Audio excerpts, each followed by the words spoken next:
Alright, so here I'm going to show you how to combine the V1 depth anything maps with the V2 depth anything maps.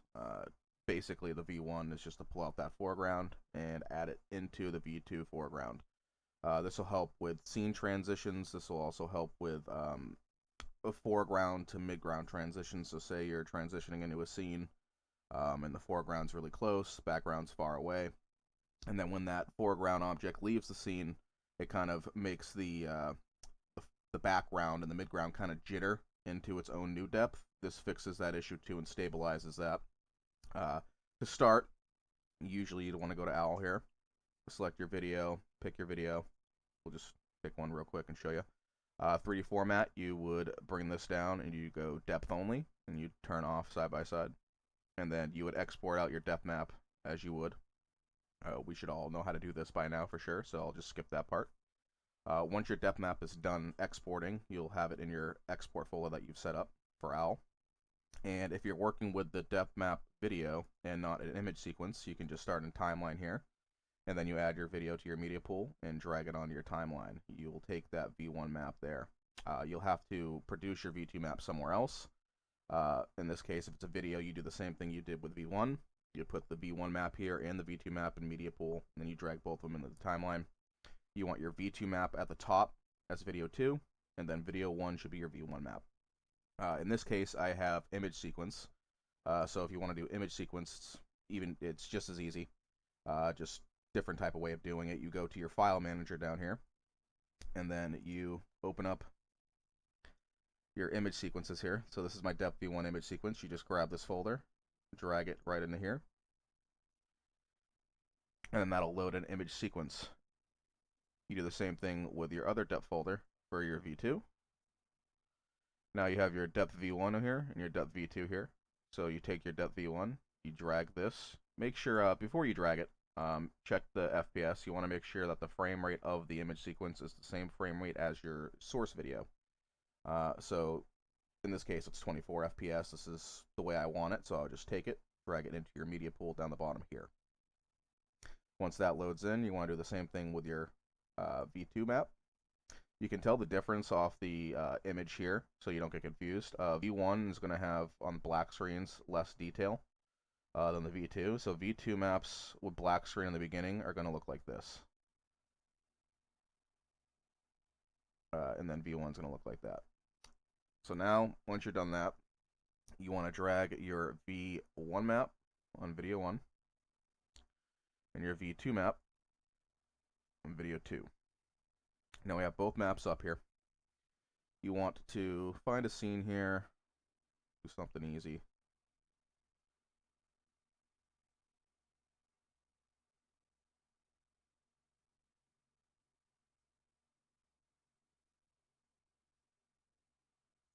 This should be a good scene. Alright, so this is just directly showing the V2 map, because it's at the top here. So if I turn this off, you'll see there's no difference in it. What you want to do is you want to go to your V2 map. You want to go to here, go down to lighten, and that'll add this map on top of it. Now if I turn off the V1 map, you can see what it does to the depth map here. Cleans up this edge, brings that to the forefront like it's supposed to be, and then adds that detail of the brightness into the body.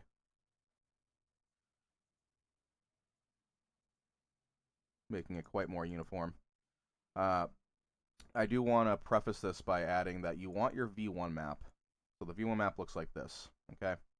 I did a foreground scale of 3. So basically what that did is, I think it kind of works like the pop-out system in OWL, where it kind of reduces everything in the mid and the background and only produces things that are within the foreground. You want your V1 map to imitate that like this. You might be able to pull it off with foreground, or not foreground, pop-out setting on your depth map export.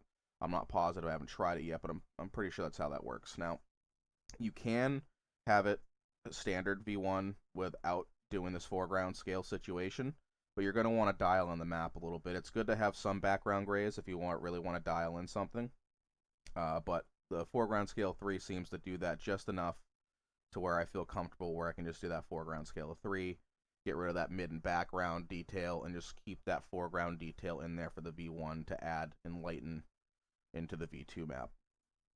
After this, basically it's just dialing it in. So you can try playing with the opacity of the V1 layer. As you can see, it changes the brightness. So you can dial it in even a little bit more here. You can bring up the brightness, not too far, not too low. You can do the same thing with your V2 map. So you can play with that. What you can also do, what I like to do specifically, is you can, I'm going to turn off V1 for now and just show you V2 here. If I go to the color tab, this mid/detail slider, and if I bring it all the way down, it reduces the detail of the map. We'll zoom in here so you can just see it. So it reduces the detail of the map. Bring this back to 0 here. This is regular detail of the map. But if I boost it all the way to 100 here on detail instead of mid, it increases the detail of the map considerably. See if I can find a better frame here to really give you an idea what I'm talking about.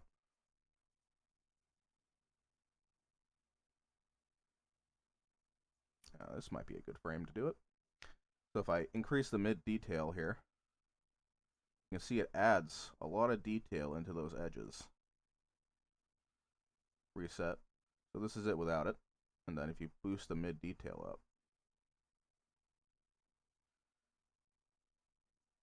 normal, and then you boost that mid detail up, it really adds that extra contrast and outlining of these objects. Give another example here. I'm going to try to find like a face of some sort.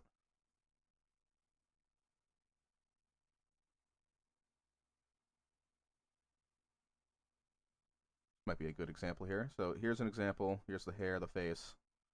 If I boost the detail all the way up, see what it does with the hair. Helps section out the depth a lot better. And I usually like doing this right now before I do the finalization. So if I go back here and then reintroduce the V1 maps to it,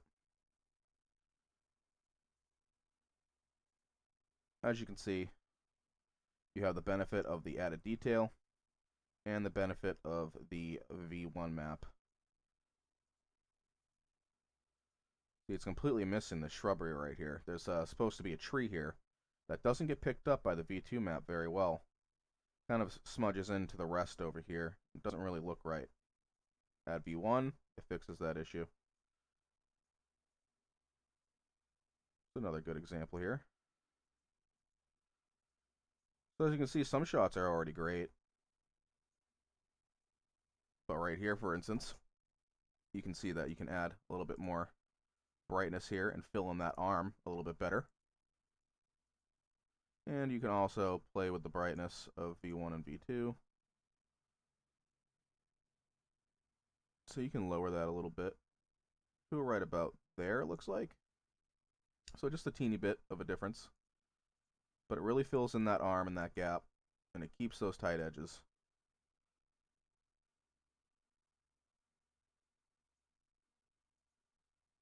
As you can see, sometimes the frame is pretty much perfect the way it is. And there's other times where it's just not right. For instance here,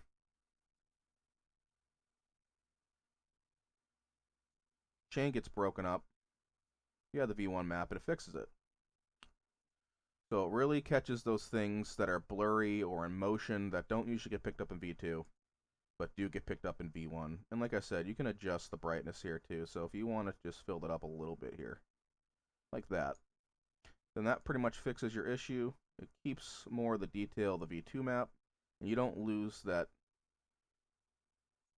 tightness of the V1. So as you can see, it's still doing its exact job. It's more in line with the V2 map's brightness now.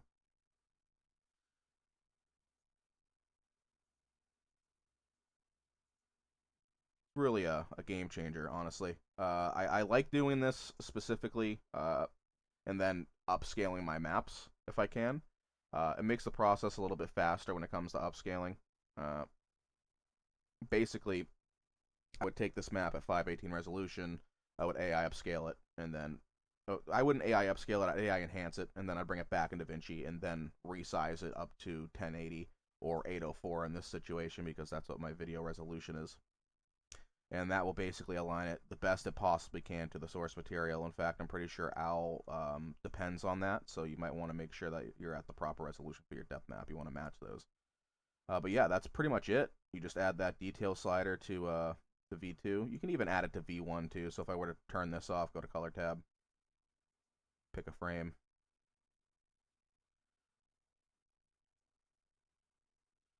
And then I would just bring up the mid detail here. Now both of them are detailed. And it really creates a beautiful map. I mean, the detail is extraordinary. Like right here, for instance, this scene, if I push through, right around here, if I turn off the V1 map, look what happens. So in this scene, this is a perfect example of what happens when the blur takes effect in the V2 maps. This is what happens to the foreground. It just grays it out, matches it to the mid, and it looks very off to your eye. With V1, not only does it add that missing information, but you'll also notice, watch the midground, it doesn't transfer the midground and make it wobble or transition wrong. If you lead it out, see, he's gone from the frame. See how the midground and the background didn't change? This keeps the stability of the image. So usually, without it, it would kind of flicker and it wouldn't look right and it would be mismatched and it would cause that wobbling effect that nobody likes. But with this combination, it doesn't do that anymore. It just stays coherent. It doesn't do any of the wobble. And this is before deflickering. So this is just a regular depth map of V1 and V2 before really any deflicker. I did the 99 deflicker off boat on the program that I had, so it has that .99 deflicker already added to it, but I would usually add more deflicker on top of this to stabilize it more. But as you can see, it's a perfectly running depth map, and it looks beautifully. I mean, it picks up, let's see, go back here, the lightning here in the hand. So as you can see, it really fills in those gaps that you normally wouldn't get filled.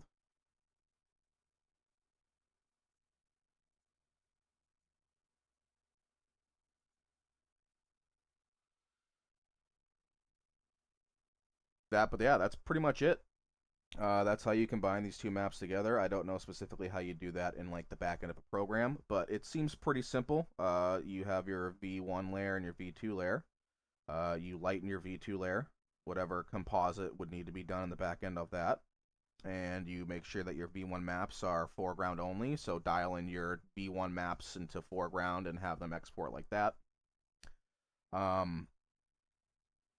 You might find it faster to, since you don't need the ultimate detail of V1 and you're only looking for the detail from V2, you could make this like a tandem conversion, so you could have the V2 maps convert at the same time as the V1 maps, but the V2 maps can be converted at 518 resolution like normal, and the V1 maps can be lowered on resolution since it doesn't have that resolution problem that V2 has, where if you go too high or whatever, it kind of messes up. So you can go like in the 300, the 400 range for resolution for this depth map, and then just have the program itself upscale it to 518 afterwards, because you're only looking for the light from that map. You're not looking for anything else really. And when it comes to detail, because V2 trumps in the detail department between these two models. So you only really just want that foreground accuracy. So you can reduce the amount of time it would take to convert both these in tandem at the same time by reducing the res of your V1 map export to something around the 350 range or whatever, and then upscaling it or just resizing it to proper 518 resolution like your V2 map is. And then that way they can both combine afterwards and basically cohere to each other a little bit better, and it'll be a little bit faster. I get probably triple the speed at default, or like around 300 plus res for the V1 compared to the V2 model. So it really does speed up the entire process, and it might help dial in that speed issue, because we know people like speed. But yeah, that seems like a pretty good idea. That might help out a lot because the V1 maps, you're not here for the detail. You're here for the accuracy. But yeah, that's it. I hope this helps. Not just Leon, but everybody else in the community. I'll be sharing this around to let other people know to figure it out. I'm hoping that when Leon gets a hold of this, he can really make this happen. I don't know why V2 is missing all these things. I couldn't tell you. But V1 seems to be fixing these problems pretty accurately. Sometimes I'll even do a little something here with a node that's been created by the community. You have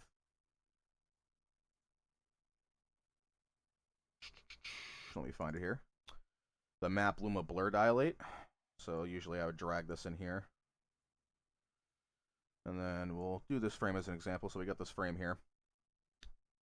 Connect to each erode. And then connect your blur to your media out here. And it dilates the image. That way, it kind of fixes some of the edge artifacting that happens. It kind of smooths it out, helps it a bit. It kind of reduces detail, but in reality, it doesn't. You know, I mean, you're still going to have that crisp detail that you had before, especially if you use that mid detail slider. I don't know specifically how it works. I would definitely dive into how they do this. I don't know specifically what they're targeting in the image, but this seems like it can really bring out that extra missing detail in the V2 maps that really make it worthwhile. And it doesn't seem to add any increased wait time in export on DaVinci. So I don't think it takes anything to really do it too much. I think it's just some type of contrast, color correction type of thing. So definitely something to figure out. I think that's definitely well worth it too. It could make your V2 maps even better than they were before. But yeah, that's it. I hope this helps, and get back to me if you have any questions.